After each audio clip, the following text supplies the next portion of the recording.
Welcome and thank you for being here. First, quick introductions. I'm Skye Arundhati Thomas. I'm a writer. We have Shuddhabrata Sengupta, a writer and artist with Rux Media Collective. TM Krishna, a Carnatic vocalist, a writer. Amar Kanwar, filmmaker, writer. Oh, sorry. So I've made a small note that I'd like to read out, but before I do, please feel free to interject at any time with a question, with a change of topic, a tangent. We want this to be as open as possible. You may ask your question in any language that you prefer. So we hope that this can be a kind of multilingual conversation as well. And yeah, so I mean, in the end, we'll open up for questions, but at any point, please just put your hand up and we'll try to get a mic to you. So yesterday, a friend asked me, she said to me, words like resistance and solidarity feel too abstract. How do we make language more real? We need to change the language, I said. Repeating something that I think of very often as a writer, as a political agent, and also as a data set dogged by the algorithms of daily life. We live in a time of shared anxiety, and yet the communal experience has been taken away from us. Surveillance capitalism and competitive neoliberalism continue to alienate us from each other. The state of emergency is no longer the exception but the rule. The Amazon is burning. A polar bear is roaming the trash heaps of a Siberian city looking for food. The nation state is dead, and with it, so seems the democratic method. Brutal and violent decisions are being made on behalf of us and without our consent. We live in a time of hyperbole, a time that pushes us towards binaries. We perform a politics before we fully understand it, and we draw hard lines. What does it mean to hold a position today? And what does it mean for this to be a position of dissent? We rarely do the difficult stuff of politics anymore, listening, raising questions, disagreeing, or finding empathy. How else can we make our hard lines more fluid and dynamic? How else do we soften and smear the tough edges of the real politic? As is the theme of this weekend and this afternoon, we are here today to hold and make space. Space for dissent, resistance, and solidarity, those two abstract words. To make language more real, maybe, or to throw it out the window in order to make way for a new one. Resistance is fertile. It requires our attention, our care, and tenderness. So today we plant a seed and hope it will take root, and I hope you will join us. TM, maybe you want to start us off.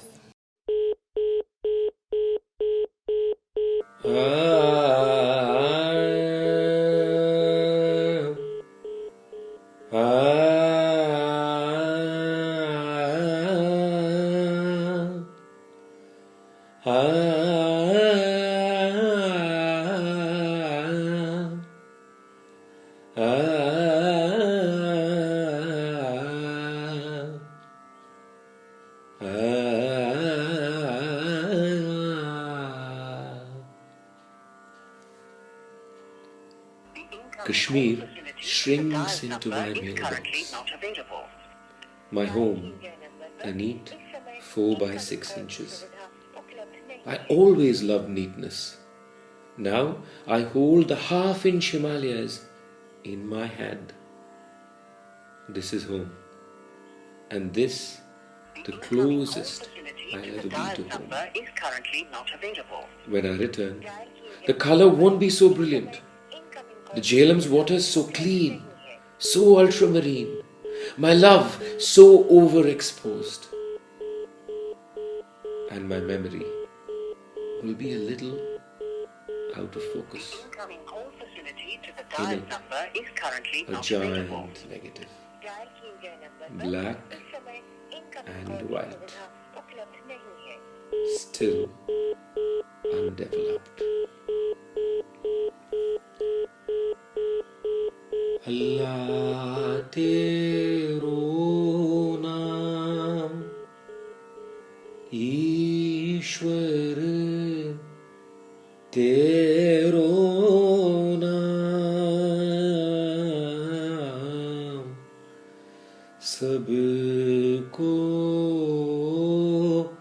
Sanmati de Bhagavan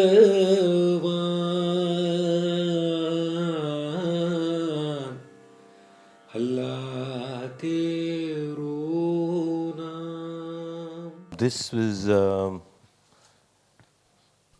what recorded just maybe a day or a couple of days after the Parliament passed,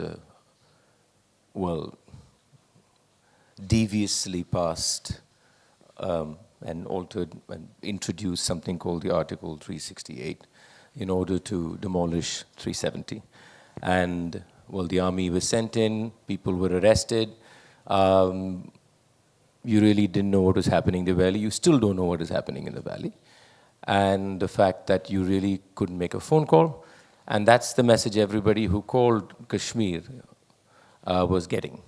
And that's what you hear through it. So I don't know whether to call this solidarity, dissent, what these words are probably at one level meaningless, because I think they're just self-affirmations of what you want to say about yourself. Because you want, maybe at some point of time, you want to present yourself as these things, as a person of solidarity, as a person of dissent, as a person who has the courage, the bravery to do these things. So maybe these are frames that I would like to personally rethink. But the point, I think, is that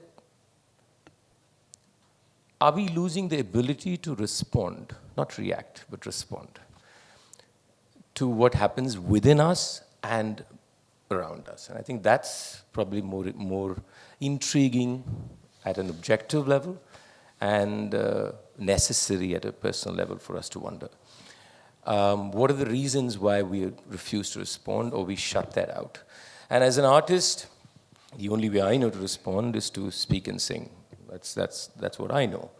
So this just happened over a night. I recorded on an iPad recorder. And I just felt the need to express not helplessness, the fact that such an offense was happening. I think what disturbed me even more than anything else is what was happening around us and still happening around us.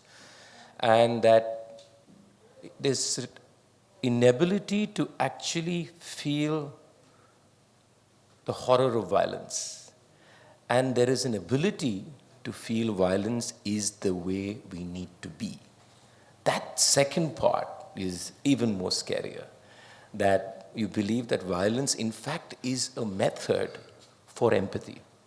Violence is, in fact, a method for care. Violence is, in fact, the only way we can do better. And I think this was just a response to that. It was just a response. Maybe at some level I'm also feeling it. Maybe on this condition, this conditionality, I don't feel this way. Maybe if the frame changes, I will feel the same way. I don't know. I'm not willing to place myself on a high pedestal and think of this as something I'll always be. Maybe it's just a different context, and I'll feel, no, this is good for the people. We never know, and and I think there's something that has always been happening around us and within us is, pegging two kinds of violences against each other. And that's the basic frame in which we are discussing violence. You discuss Kashmir, you will have to say, what about the Pandits? You discuss Godhra, you'll have to talk about what about with emergency. So the whole notion is, can we contest one death against another? A set of dead bodies for another set of dead bodies. And it is a question of which dead body is more important, on which we are deciding whether it is violence or not. I think I've pretty much rambled on all the different things that probably led to this little 2-minute, 13-second reading. Not to resolve it, but I'm deeply uncomfortable with it being presented, though it will be, and I don't have control over it, as a sign of dissent in that way. Because I think it is just, can we all respond? Can we all respond, and can these responses bounce off each other and find ways of maybe a dialogue that she pointed out that it's not necessarily stuck with semantics.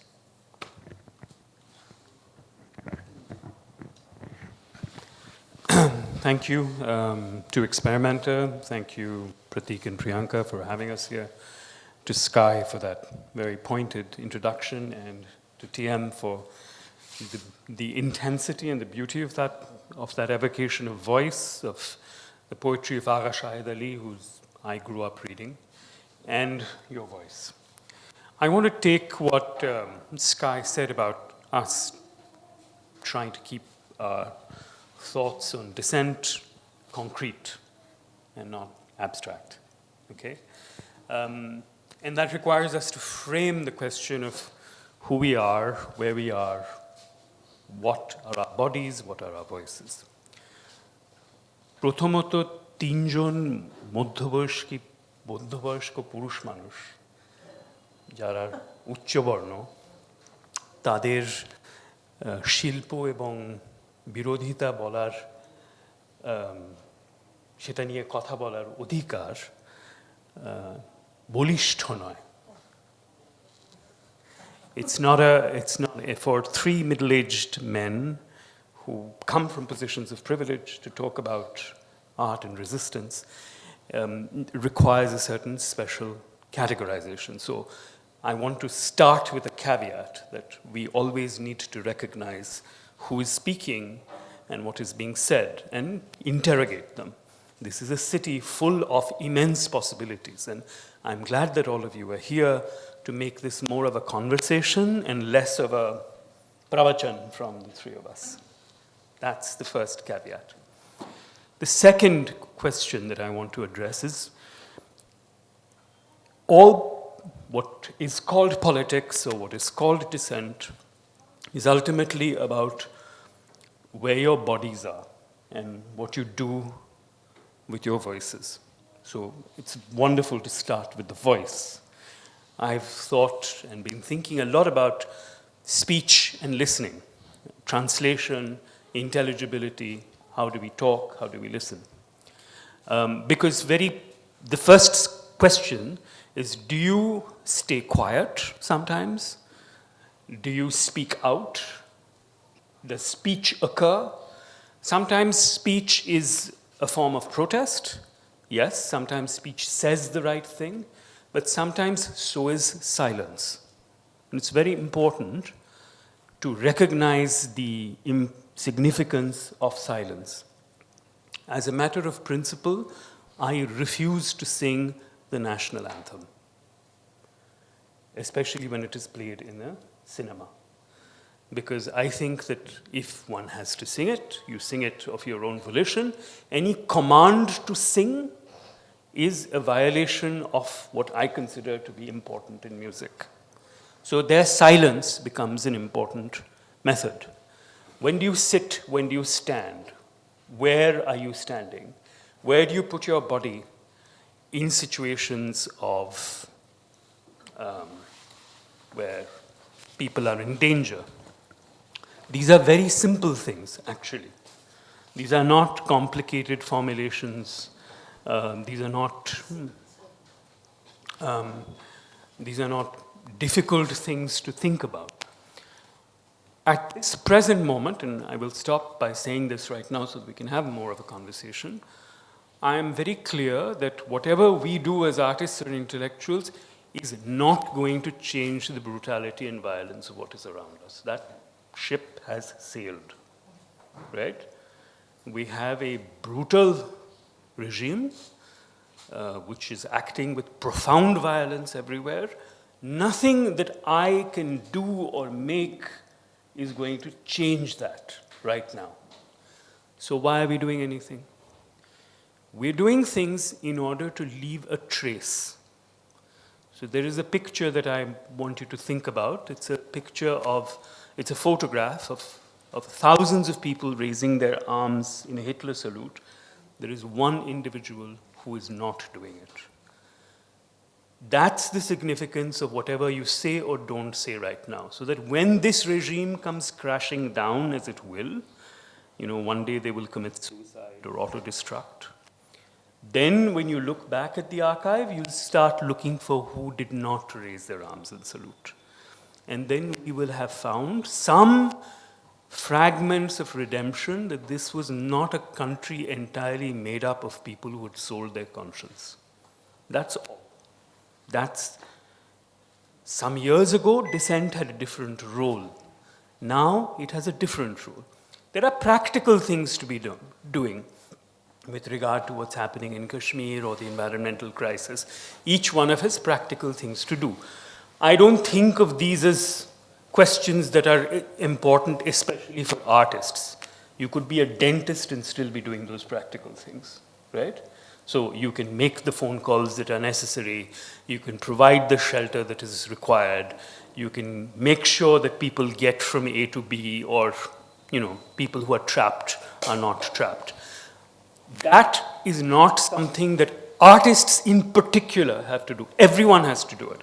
I do it not because I'm an artist, and I maintain some very clear cordon sanitaires between my artistic practice and my political life. There are leakages, but maintenance of that cordon sanitaire is not because I consider political work unnecessary or unimportant. On the contrary, it's because I think of political work as extremely important. And therefore, as a citizen, I do it, not because I'm an artist.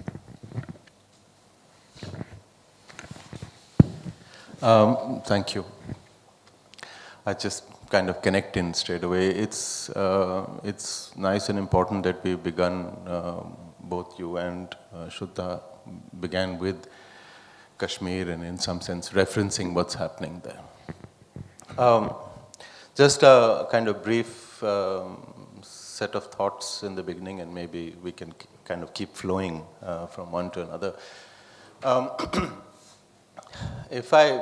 For me, I think I've almost spent my entire life trying to respond to violence.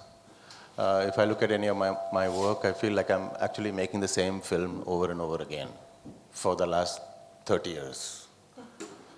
And it's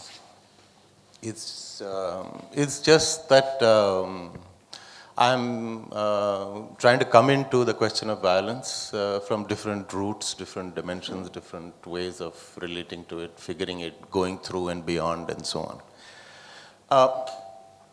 If I look back again, right down even to school, I think I've been non-stop dissenting since I could figure out what to say. Even my refusal to study, for instance, was dissent. I was clear that I'm not going to do it because there was something wrong about the way they were teaching. So it's really fighting all the way. In the course of dissenting, like you said, that there are many ways of dissenting. I think I kept on choosing different strategies, sometimes speaking strongly, sometimes speaking softly, sometimes engaging, sometimes dialoguing, so on and so on and so forth. And there's no one position. I kept changing every position, which is why, in a sense, I think I'm making the same film over and over again. But because we have you here, and because there's nothing that is more powerful than music, for me at least. It cleanses me, it shows me the way. So I have maybe 2 or 3 points about, might say, tentative conclusions about dissent in the last 30 years, how to go about it. So maybe we get a chance to talk about them. So one of them, which I remembered, was after getting exhausted with dissenting and the whole question of empathy and the whole question of argument. I'm also tired of arguing. I don't want to argue anymore. So I need to find another way to argue. So several years back, I think almost 20 years ago, I started to ask a few questions to musicians and to singers and then to dancers. When is it that you feel that tonight was the perfect performance or the perfect concert? And it's very hard to get an answer from a musician or a dancer, for a clear answer. And if you keep kind of persisting, I got like an interesting answer, which I could relate to. And the answer was that, say with the question of the dancer, the answer was when I found my inner straight line. And the musician would say similarly in another way. Some would say when I would find God, when I would find myself, when I came to a particular point, and that was. And so then I would ask, what made you come? What was it that made this concert so special, that particular evening? And persisting, the answer would be that it's just the way that you prepare. On the day before, the week before, and so on. It's your state of mind, it's your state of being, it's how you are. It's not necessarily how you rehearse for those 2 hours, but it's how you are with everybody, with everything, with the whole world around you. And in some senses, it's also, I felt, that instead of arguing, when the artist or the performer found himself or herself, in some funny way, the audience also found themselves. Something happened to the audience at that time, which also happened to the performer. Putting this in the context of Dissent, at one point, I did feel that instead of, that we were probably existing in so many templates of what is right and what is wrong, what is the way to be, what is the way to function. And that if I am continuously in a position of telling you what is the right way, then perhaps it's not going to work. And that maybe I need to actually look at my own templates. And that if I keep finding myself, if I keep shedding my templates or my constructs, and if I get freer and freer and freer and closer to myself, it's likely that the experience of finding oneself actually will transfer on to whoever is listening or whoever is watching, and that person will get closer and closer to his or her own freedom. And perhaps the possibility of questioning and the possibility of doubt could then emerge from that experience of freedom, which you could also have, which I could also have, rather than me telling you to have it. This is what I'd like to say just to start off with, and maybe a few things later as well. And we're just bouncing off each other, so in a way. Yeah. I mean, just to kind of pull it back in some way to this idea, Shuddha, of reframing the question of our own position or of our own kind of voice, like Amar, you have just said, it's like a type of resignation, and perhaps all we can do in the contemporary moment is to leave a trace, to make records. And although, yes, everyone should be taking on this responsibility, I think artists or cultural practitioners do have a very specific role to play, particularly when the state and its institutions fail, and in our case also private institutions fail. Perhaps art or independent culture takes on the burden of politics. So I'd love for you to respond to that as public intellectuals, as kind of makers of things and dialogue and discourse. Well, the state is not failing. It is succeeding. It is successful in terms of how it mobilizes populations and how it executes its intentions. So then, to come to the question of what can artists do, or what's so special about art? I don't think there is anything special about art. But let me try and see if there is something specific about art, not special, but specific. In one of the earliest political texts that we have in our civilizations, Kautilya's Arthashastra or Plato's Republic, they're both extremely suspicious of artists. Plato banishes poets and artists. Kautilya says that artists are the same kind of people, Nat and Nartaki are the same kind of people like the thieves, because they are all they're all dealing with deceit, not with truths. So I'm quite interested to see why the foundational political texts actually are so attentive to artists. I mean, artists are faltu people, right? I mean, what can we do, right? So why are they so attentive?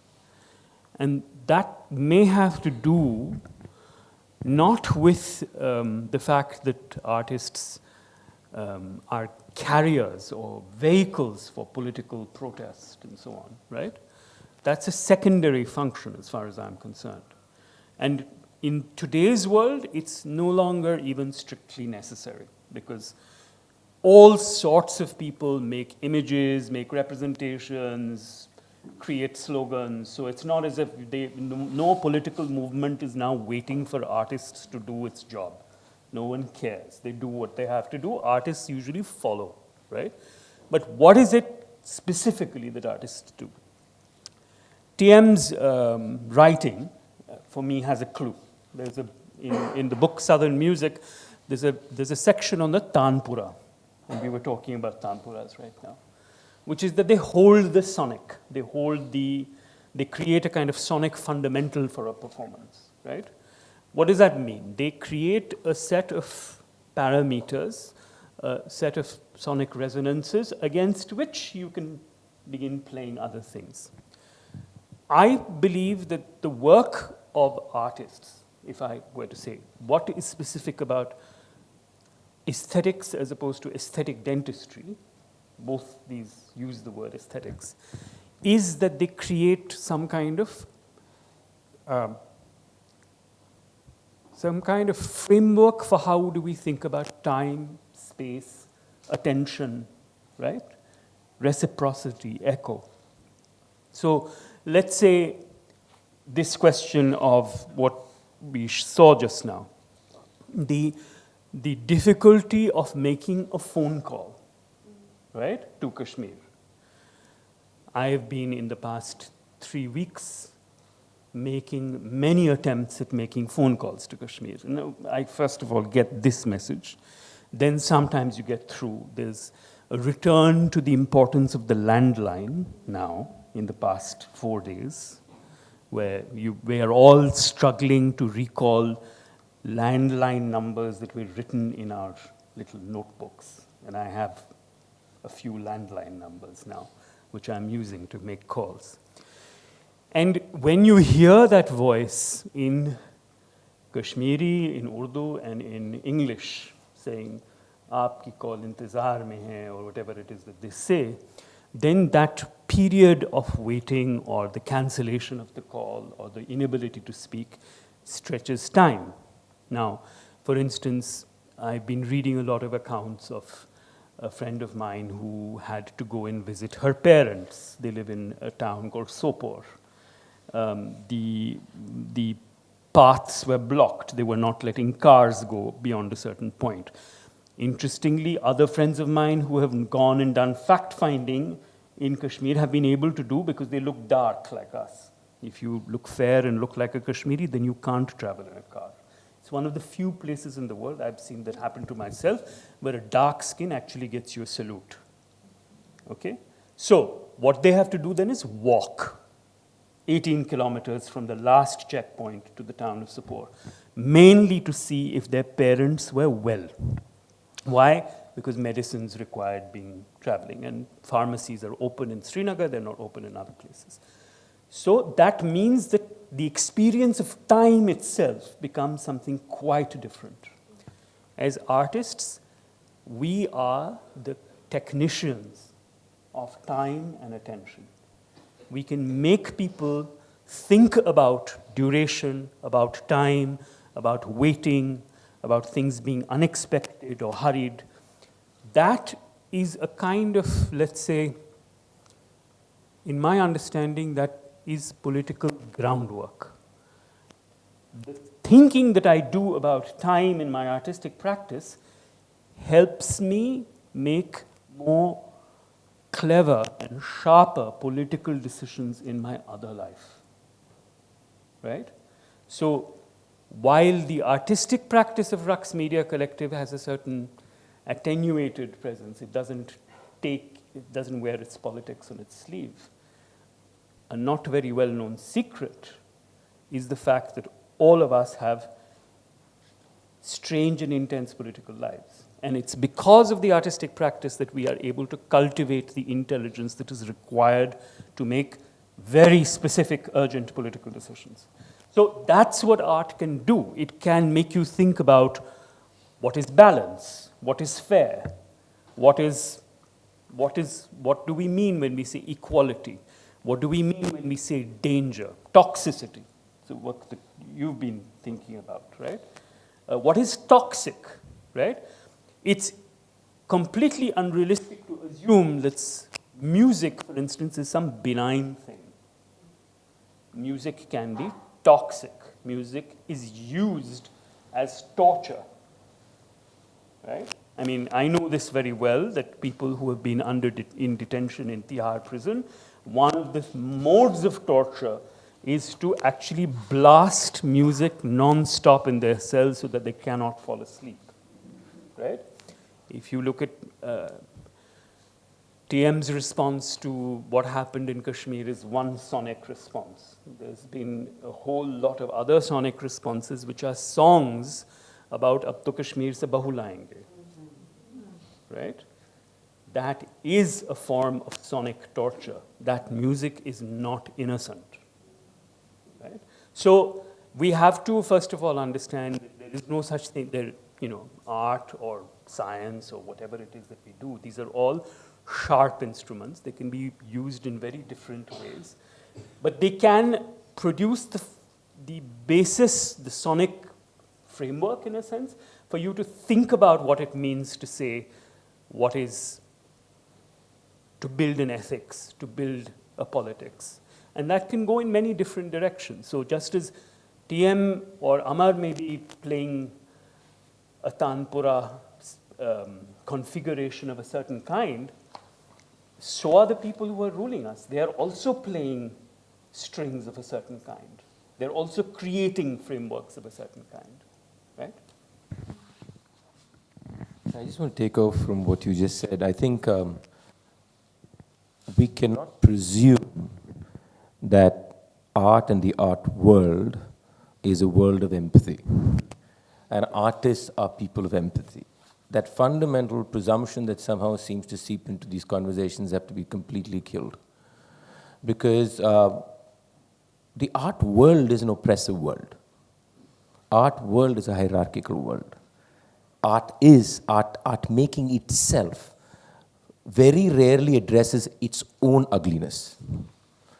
Therefore, we have to also recognize, one is the sharp-pointed outwardness of art, but there's a sharp-pointed inwardness of art, which is there in the way art is made. So a lot of the art, because if you don't recognize that, then art or the sonic framework that you hope for is never actually happening.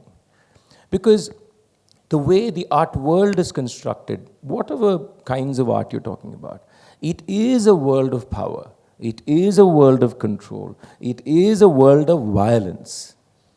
There is intrinsic violence in the way these worlds are constructed. So one of the struggles, I think, is also to keep this conversation also alive within the making of art. That the making of art is not floating somewhere up there and saying, there's violence out there. No. So if as artists, we don't inquire in this, not duality, in multidirectionality of this, then there is intrinsic a problem in the way we are looking at many of these things, because there is no reflectiveness of us. He pointed out right in the beginning of 3 middle-aged privileged people having this conversation is deeply problematic. And look at all of us sitting in this room, deeply, deeply problematic. I mean, we have to first recognize that we are all very, very problematic human beings. We feel very good about ourselves after this conversation. And that's violence, in a way. There is violence in the way. There is a closeting over here. But that's not what we are supposed to be doing, or not supposed to be doing, that we're hoping that we are some way finding that little window for those few seconds. So I think this this complexity has to also be there. And I also want to take out from what you said about this moment. I just want to turn it onto its head a bit. I think the moment of art, if you want to call it that, is a moment of recognition of ugliness. Because I think that is why everybody runs away from it, including the artist. Because in that moment, art and yourself are most vulnerable. And what is the vulnerability? That every construction that you believed is you, gender, caste, money, privilege, you're not controlling any of that. So you're actually coming face to face with the ugliness that makes you, which is why, by the way, artists run away from that very fast, because you want the power of holding it. So the profundity is recognizable, but the profundity is not desirable. And I think that's also something that we all as experiencers, irrespective of who the catalyst is, who you can call the artist, have to also investigate within ourselves. Because otherwise, I'm a little worried. He pointed out that art can be very, there are different songs coming out after Kashmir, right? We have to think about all those songs too. And we have to think about even those songs that are not obviously externally violent. We have to think of the songs that we've accepted as being songs that we agree and we sing. But maybe those songs are violent. I sing the songs too. Do we have to reframe that? Do we have to recontextualize it? Do we have to rediscover a different sound? As much as we're looking for new words, we're looking for different sounds too, or different colors and different movements. So I just think that problematizing art itself is part of trying to find that baseline from which we can all kind of grapple with humane ideas. Often I have been face to face and having calm conversations and difficult conversations with people who are articulating calmly or angrily a complete support for violence. So when they are approving violence, and they may be giving many reasons for it, but they are approving it in a very clear, and they are not necessarily some horrible looking people or bad people or carrying weapons or anything like that. It's a simple approval. And how does one, it's at one level that you can kind of fight back a state or express dissent at somebody very powerful. But how do you express dissent to somebody who's very intimate to you and close to you? And that too over a period of time. And this was also something that kept, it keeps coming up, and I'm sure it comes up for all of us. And at one point, I started to feel that this was not about the right answer. This was not about the right dissent. This was not, again, about the right argument. Perhaps this was about, maybe we were not talking about the same thing. Maybe they were speaking something about something else, and I was speaking about it. Maybe we were not, the terrain in which we were in was, I was thinking I was in a terrain and they were in another terrain. So maybe this was about comprehension. And how do I comprehend, and how do you comprehend, and how do we comprehend what it really means? And then when I pushed this a little bit further, I found that there were many ways to comprehend something. And if you push that a little further, then you found actually the experience. If there was the possibility of an experience of different ways of comprehending the same thing, which is, for instance, if you make a telephone call for 20 days and you cannot get through, just comprehending just this thing itself, there can be many ways to comprehend it and what it means. for X, for Y, for somebody inside, what is the meaning of the impact of not being able to get through, and so on and so forth. And so, in some senses, I started to feel that dissent was not necessarily contradicting or contesting or fighting back or arguing alone, but it probably was also trying to open out and present different methods of comprehension and actually creating an experience of different kinds, not necessarily cerebral experience, of shifting from one form of comprehension to another form of comprehension to another form of comprehension of actually the same thing. And that, in some sense, perhaps could also be dissent in a certain way. Can I just respond to him? Two things, one is, I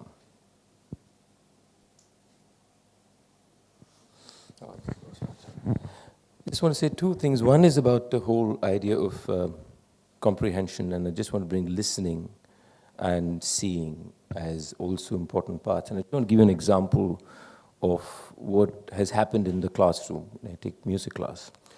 And I've used this many times because it happens often. So you're teaching a student a line of music. I mean, you have 4 students in front of you first. So then there's one student who you're trying to explain this line of music. You sing it once, he or she doesn't get it. You sing it second time, third time, fourth time, fifth time. It just goes on for like 15 minutes and you've lost your shirt by then. And you're really screaming at that point of time. And this happened many times. Then suddenly it struck me that the problem was somewhere else. So the moment I start singing that line, what is the student doing? The student is already singing in her or his head. So who is she or he listening to? You or his. Exactly. Is he or she listening to her own voice or listening to my voice? This is exactly how we are having so-called conversations today. And we are all culpable. Yeah.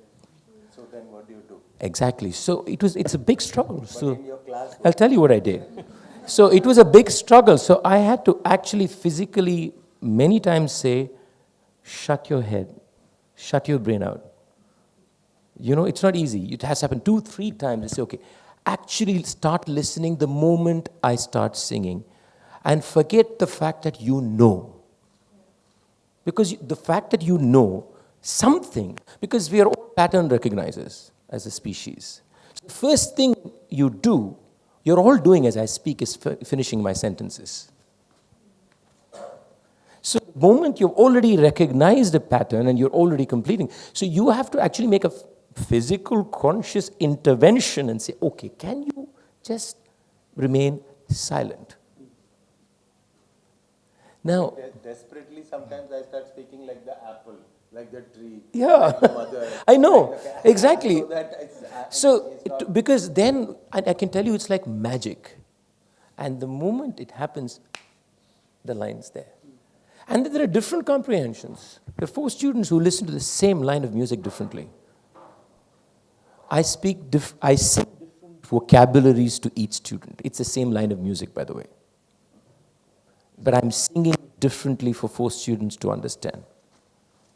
So I'm just saying that, taking off from what you said, that the whole idea that we actually don't listen, and much like democracy, listening is also a work in progress constantly. And probably that's why democracy is harder, because the fundamental of democracy is listening and seeing. And when we cannot do that, or we struggle, and I think it's very natural to struggle. And we see this happening today. What we are actually seeing all around us is, I think at a fundamental level, this exact thing. And this triggers more violence, by the way, because I get angry. Simple classroom. I'm violent, but in 15 minutes I'm a violent person. I'm angry. How the hell can't you understand this simple line of music I'm telling her? She's not doing anything wrong, by the way.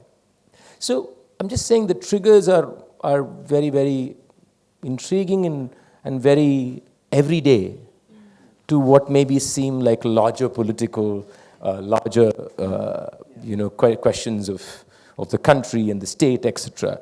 But I think they start in these very intimate relationships that happen to all of us constantly. I had something else to say which just went by, so I'll come back. Speaking of intimacy, of conversations, I've become sharply cognizant that no one is interrupted yet. So I think at this point it would be amazing if someone could interrupt and, okay. I was just wanting to know, when you were taught by your guru, were you taught by yourself or in a group of people? Did you get time to practice, to learn, to understand? It's the thought to me is that when you were taught, your guru must have possibly also taught you something, and then must have told you ki riyaz karo, you have to learn, you have to take time, and you have to sort of perfect this. I think in today's time, children who come to learn, to study, I think they lack two things. One is time, because they're rushing from something to the other, and is silence, because they never have time to quieten their minds. Everybody's on a phone, everybody's on social media, everybody's doing everything. So where do you get time to take off for yourself and to just sit quietly for half an hour to meditate even, and gather your thoughts to be able to proceed to the next level? I'll be honest, and I'm always very uncomfortable with nostalgia. And this notion that this beautiful past existed when all these ustads sat and sang for 7 hours in silence. No, let me just respond, please. Because I think that I'm not disagreeing with some observations you made. I'm just making a general statement before I go into the detailing of what you said. Is also this notion that today everybody doesn't have the time, the next generation don't have patience. I'm also troubled by that presumption that we all hold. I hold too. I'm not so comfortable with framing those two generalizations. One, about the past. There's no doubt, fundamentally, there were less gadgets and less technology. I mean, that's a reality that we can't deny. But was there leisure is the question we're asking. I think we need to think a little deeper about it. Leisure is, I think, the word I like. Okay? Yes, we didn't have distractions, but does that mean that we had leisure? There may have been people who did, but does that mean? Because look at the constructions of all these places where music was learned. Just look at where it was learned, how it was framed, who taught. They were very complicated spaces. They were very, very not hunky-dory places. They were places of violence too. They were places where gurus demanded things out of their students that they had no business demanding. Now, would the student have leisure to do riyaz for 6 hours in that violent frame? No gadgets, by the way. I don't know. I'm not sure. So I just don't want to build this thing that we have propagated. By the way, it's the community of artists who have propagated this whole scenario of, in those days business. And I know enough stories from enough people, not just in the world of the classical arts, but in the worlds of multiple worlds, that things were not exactly like that. They are always beautiful people doing beautiful things. They're always going to be beautiful people doing beautiful things. But I don't want to subscribe to something like that. Similarly, about this generation or the next generation, I think there's some phenomenal qualities of theirs that we didn't have. I really think. And I really think that those who, for example, who don't have time to go deeper into something, maybe they don't want to. Because I do think that even the next generation, in fact more than me, if they really want to do something, are committing to it at a time that I wouldn't have committed to. I think so. So actually, I'm actually hopeful of the next generation more than anything else. I think I don't have hope in my generation at all. I don't actually. Maybe it's a wrong, again, generalization that I should not be doing, but that's how I feel. I'm just expressing it. But I think the next generation actually is very different. I may disagree, you may agree, those are different things, you know. But I do think that they do commit in a way. I think the sense of awareness that they show is much more than I did when I was 18 and 19. Yeah. So I think there are two sides to that coin too. That whole coin too. I think there are two sides. So I think they do find leisure. I think they do find that leisure to immerse themselves in whatever it is. But is there also a problem in what we expect them to immerse themselves in, which is why we feel this way? Is something we should also think. I don't know.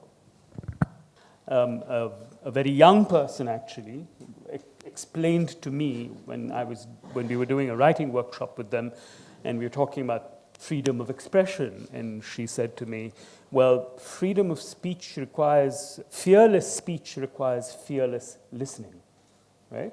So the ability to listen to something difficult is actually one of the most important things.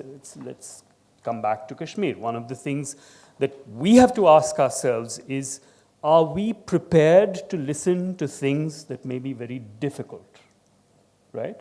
Are we prepared, for instance, to listen to the fact that here is a population that is no longer willing to maintain its relationship with us, or is willing to constitute a relationship based now on ki ho gaya. Now we can build a new relationship, right? I was thinking while we were speaking about this, there's a very beautiful poem by Faiz Ahmed Faiz, which figures in a work of ours called The Translator's Silence. And the poem it's a matla of a ghazal which says, हम जो ठहरे अजनबी इतनी मुलाकातों के बाद फिर बनेंगे आशना कितने मुदारातों के बाद. It's a poem that Faiz wrote after he went to Dhaka after 1971, where exactly the same situation had happened. There was a part of Pakistan that was no longer prepared to be Pakistan. They had declared themselves to be ajnabi to the strangers. And he said, now that we have become strangers after so many encounters, mulaqat, which is a prescient word, when will we be able to embrace each other again on new terms? So that requires a certain ability in a poet to say, all right, I've been doing a lot of talking, let me listen for a change to what you have to say. Now, if we think about the structures of what is voice, right? I mean, in our musical system, we have an octave, the notes have names, right?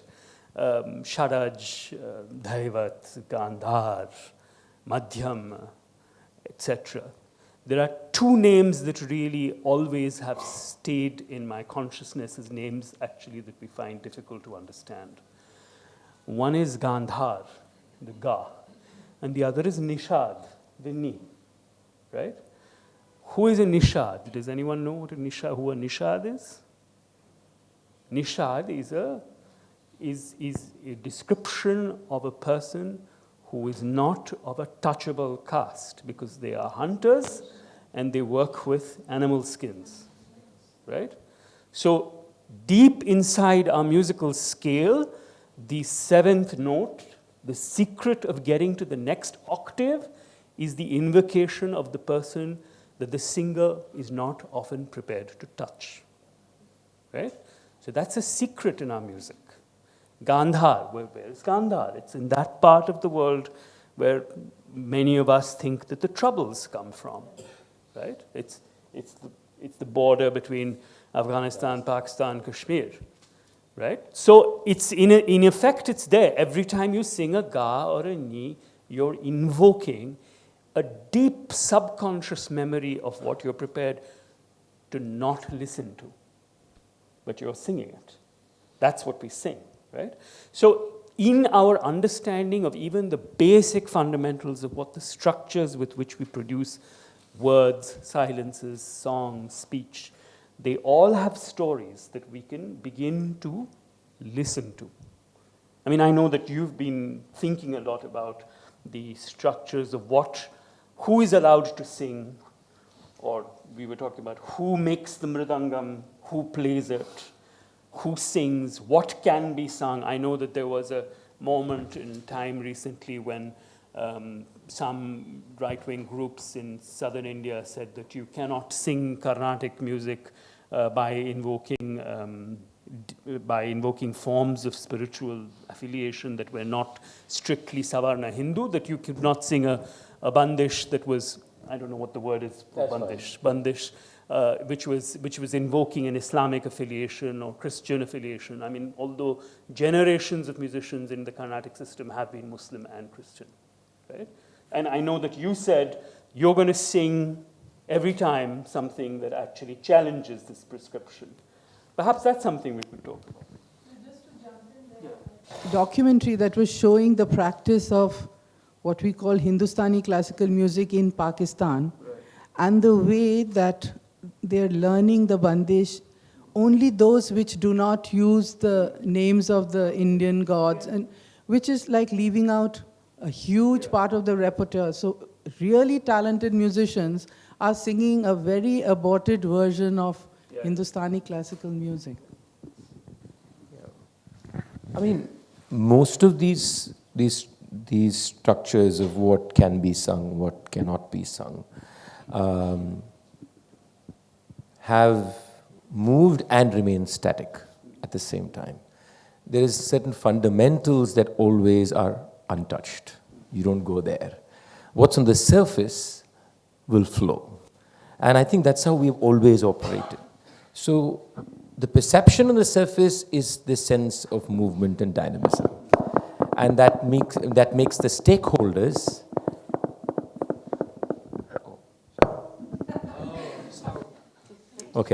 that makes the stakeholders very comfortable with the sense of movement. But below that is always an questioned underpinning.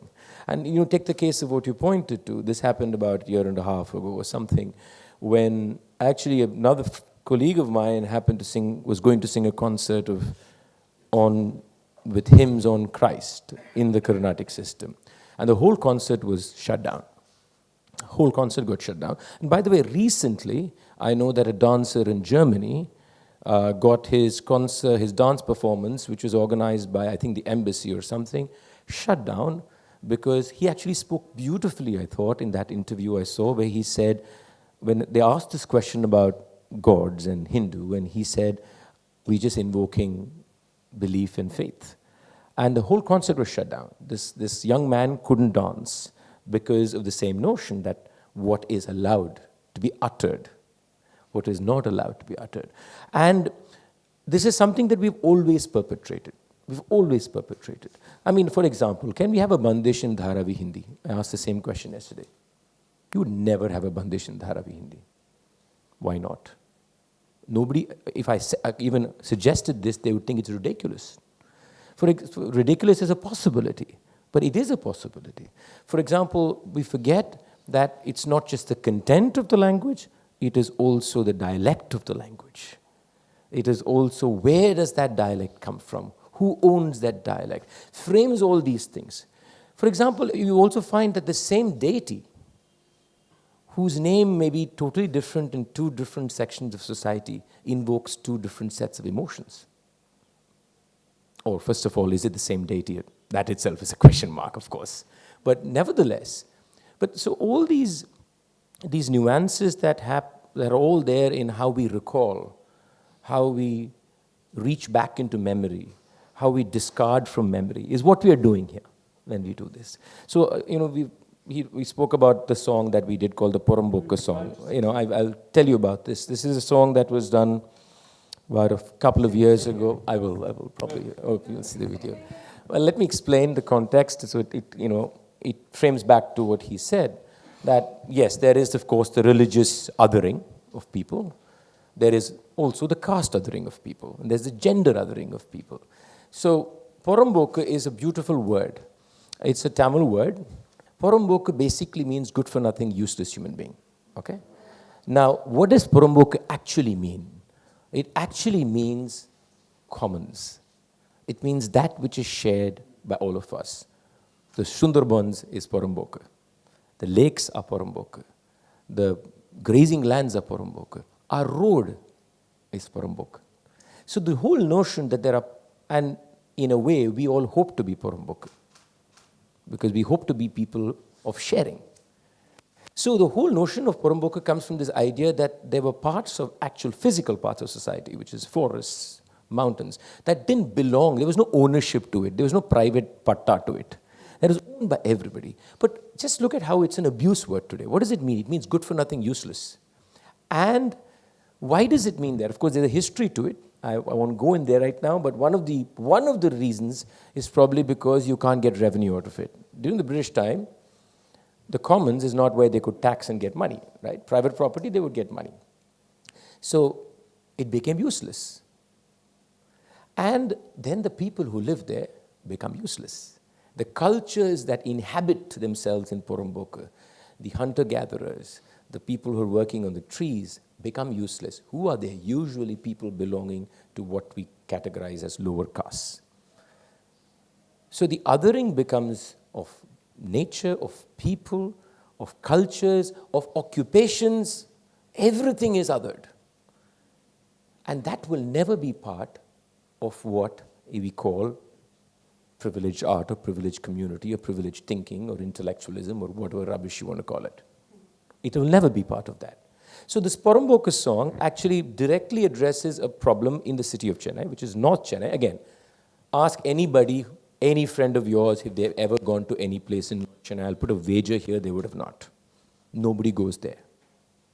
Because North Chennai is a place of violence, place of rape, place of drugs. This is what we've been told from the time we were born. Who lives in North Chennai? Huge Dalit populations. But what do we get from North Chennai? We have 4 power plants pumping all the electricity we need in South Chennai. We have fertilizer factories, we have paint factories, everything that is ugly in the making but beautiful in the consumption is there. The making is in North, the consumption is in the South, and we live in the South. So this song was created to address an issue in a place called Ennore, which is in North Chennai, where a whole river has been basically killed, the fisher folks community has been destroyed, but also was trying to, again, raise this question of what is the commons, and get back this notion of the Porumboku. And in fact, the song ends by saying, am I a Porumboku, are you a Porumboku? So the whole idea, again, is going back to what he said, is the whole what can be sung. So this is the first Carnatic song that starts with an abuse. The first word is Porumboku, it's an abuse. Okay? But those, I think, are also very important conversations that you need to have in many of these frameworks that we discuss. That even within what we believe is our culture, there is othering cultures. So there's not us and them, there is us and them. So I think we have to think about that. No, that's really powerful. Thank you so much for, 1, calling out the violence of the privileged art structure, and 2, reminding us of land. And I guess that's kind of what I meant in the beginning about resistance being fertile, that it has to connect with this kind of ancient. So also as the kind of representative millennial on this panel, I just want to bring up something in terms of the conversation around nostalgia to kind of end on, around alienation and kind of loneliness. And while we are, completely plugged in, I think this is one of the loneliest times in recent history. And I think some of these kind of lonelinesses can be tackled with things each of you have brought up, and I think this kind of Porumboku and return to the community is very important for that. So Shuddha, I think it's very beautiful that you said that your art practice is what allows the political agency elsewhere, that perhaps within art we can sit with abstraction or see time as this kind of elastic band, and it help us inform a political discourse, but also a position. And Amar, thank you for saying that it's not always a cerebral dialogue or to do with cerebral interest, but that it's an act of tenderness. And perhaps tenderness is the only recourse when we're pitting violences against each other all the time, and friendship and community and kind of de-alienating this kind of totally alienated, not only generation, but I think politics. So I hope we can continue this conversation for the time to come. Yes, of course. Can I spoil it? Oh, sure. Can I spoil the ending? Just a little one. Just to say that, I think the terrain has changed now, and I'm saying from the point of view of technology, the terrain has changed. And so if we are discussing a bunch of these things, we need to kind of relate to what this technology change means in terms of people, in terms of relationships, in terms of politics, in terms of the mind, etc. The second thing I would like to just speculatively throw out is that I think we also need to address, maybe we can't because we have to go for lunch, but at some point is the desire to subjugate, is the desire for vengeance and the desire for violence. And this desire to subjugate for vengeance and violence is not necessarily existing in them bad guys. So how do we understand that? And if we don't actually address this, then I think it's hard to move forward. But if we don't address this in the digital paradigm, then it's the game is over in a sense. And so, I was not privileged to experience your neurosis. But now I have access to your neurosis at 24/7 in my pocket. What does it do to me? What does it do to my neurosis? How do these energies interconnect? Is another story altogether now. So how do you intervene? How do you talk? How do you play the game? What do you do? Do you retreat? Do you advance? Which soul do you speak to?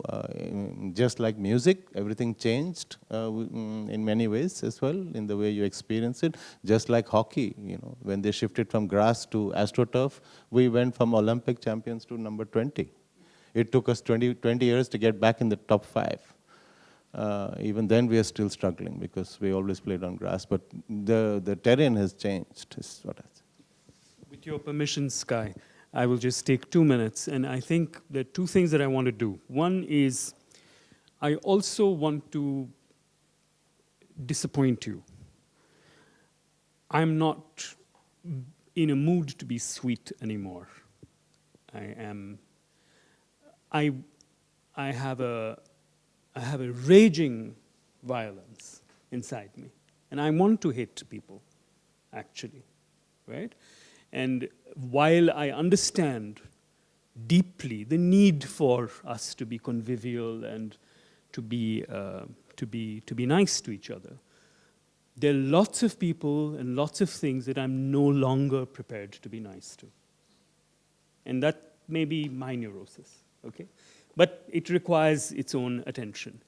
I want to end by doing 2 things. One is I want us to listen to Perumboke, right? And we have it on a YouTube. And after we do that, I want to read you a 1-minute long story with an image from one of our works. Is that all right?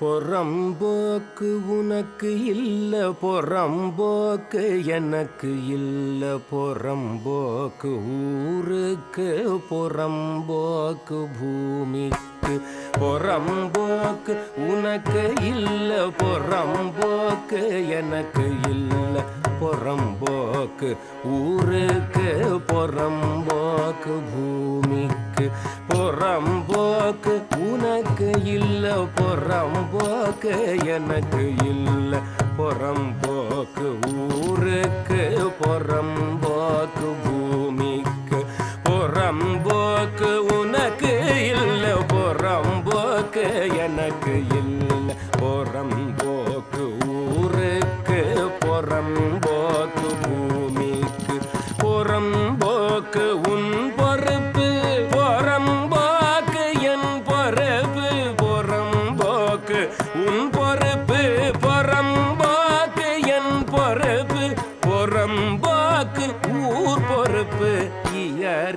கைக்கு பூமிக்கு புறம்போக்கு உன் பொறுப்பு புறம்போக்கு என் பொறுப்பு புறம்போக்கு ஊர் பொறுப்பு இயற்கைக்கு பூமிக்கு சாமகாரிகா மபா சானி சாமகாரி சாமகாரிகா மபா சானி சாமகாரி சாபதனி தபத மாமகரி சாகா வெள்ளம் வந்து போன பின்ன கத்துட்டது என்ன வெள்ளம் வந்து போன பின்ன கத்துட்டது என்ன ஏரிக்குள்ள கட்டடத்த கட்டுறது என்ன வெள்ளம் வந்து போன பின்ன கத்துட்டது என்ன ஏரிக்குள்ள கட்டடத்த கட்டுறது என்ன மழை தண்ணி கடலுக்கு வடிகிற இடத்துல கான்கிரீட் கட்டடம் தேவையா கண்ணு மழை தண்ணி கடலுக்கு வடிகிற இடத்துல கான்கிரீட் கட்டடம் தேவையா கண்ணு சானி பத பசா சகாரி மாகபா மதபசா மகபா மதபமா பகமரி சபா மத முன்ன நகரத்துக்குள்ள நதிகள் ஓடல முன்ன நகரத்துக்குள்ள நதிகள் ஓடல நதிகள் சுத்திதான் நகரம் வளர்ந்துச்சு முன்ன நகரத்துக்குள்ள நதிகள் ஓடல நதிகள் சுத்திதான் நகரம் வளர்ந்துச்சு மழை தண்ணிய காத்திருந்த ஏரிக்கு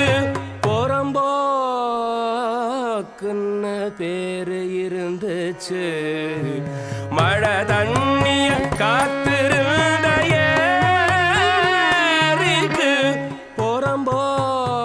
புறம்போக்குன்னு பேரு இருந்துச்சு மாகபா மதபச தபச நிரி சமகமரி சதாப மபதப மாரி எண்ணூறுல நிலையம் கட்டினது பின்னே எண்ணூறுல நிலையம் கட்டினது பின்னே ஆத்துல 1000 ஏக்கர் சம்பளம் கிழன எண்ணூறுல நிலையம் கட்டினது பின்னே ஆத்துல 1000 ஏக்கர் சம்பளம் கிழன கடலையும் நதியையும் பிரிச்சு வச்சான் கடலையும் நதியையும் பிரிச்சு வச்சான் வெள்ளவானத்தை கருப்படிச்சான் கடலையும் நதியையும் பிரிச்சு வச்சான் வெள்ளவானத்தை கருப்படிச்சான் நிதப மகரீரி சரி மாறி நிதப மகரீரி சரி மாறி நிதப மபதாப மபகாரி சனிதசா எண்ணூறுல செஞ்சு முடிச்ச முன்னூறுல செய்ய வருவான் எண்ணூறுல செஞ்சு முடிச்ச முன்னூறுல செய்ய வருவான் எண்ணூறுல செஞ்சு முடிச்ச முன்னூறுல செய்ய வருவான் கேள்வி கேட்ட மேக்கினிடியான் வட சுடுவான் கேள்வி கேட்ட மேக்கினிடியான் வட சுடுவான் கேள்வி கேட்ட மேக்கினிடியான் வட சுடுவான் sa ni da sa ri ma ga ri sa ni da pa ma pa da pa ma pa ga ri sa ni ri sa ma da ga ma da pa ga ri sa ni ri sa வளர்ச்சி வேலை வாய்ப்பு எல்லாம் வெட்டி சாக்கு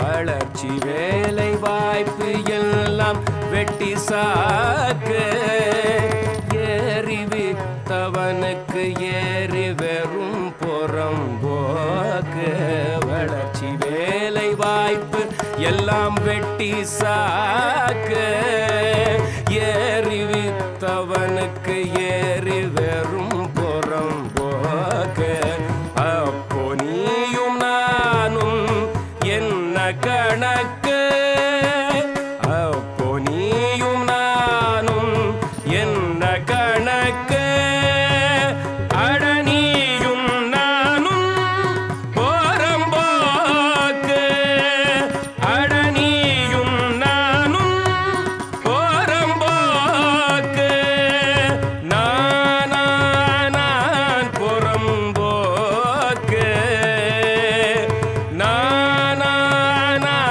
புறம்போக்கு நீ புறம்போக்கா நான் புறம்போக்கு நீ புறம்போக்கா நான் புறம்போக்கு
The bicycle Jataka.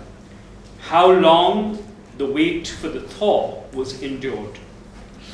There was once an exceptionally genial bicycle that had accumulated enough merit in her youthful life to have almost arrived at the threshold of her liberation. A few more revolutions of her pedals and she would have broken free from the cycle of existence and become a truly free wheel. She was friendly, reliable. Her chains, brakes, and gears seldom gave away. And she cheerfully ferried anyone who touched her pedals with grace. Many people were thankful for the rides they took on her, hurrying to fetch a doctor to tend a sick friend, rushing to get the day's supplies before the next day's curfew hour struck, or just out for a leisurely ride by the lake. Once on a winter day, just as curfew descended, the bicycle was stopped by soldiers with guns, and her frightened passenger was asked to dismount. Other bicycles on that street were also made to abandon their riders. The bicycles were lined up and left standing, and the men and women who rode them were asked to get inside a covered truck. Some of them were not seen again. The bicycles stayed where they were through the night, waiting for their riders. A snowstorm froze over them. Ever since that day, the bicycle that had once been so genial stood with its companions waiting for a thaw. She did not know, as she stood in the cold, that she was only a pedal push away from Buddhahood. But she waited, neither with nor without hope.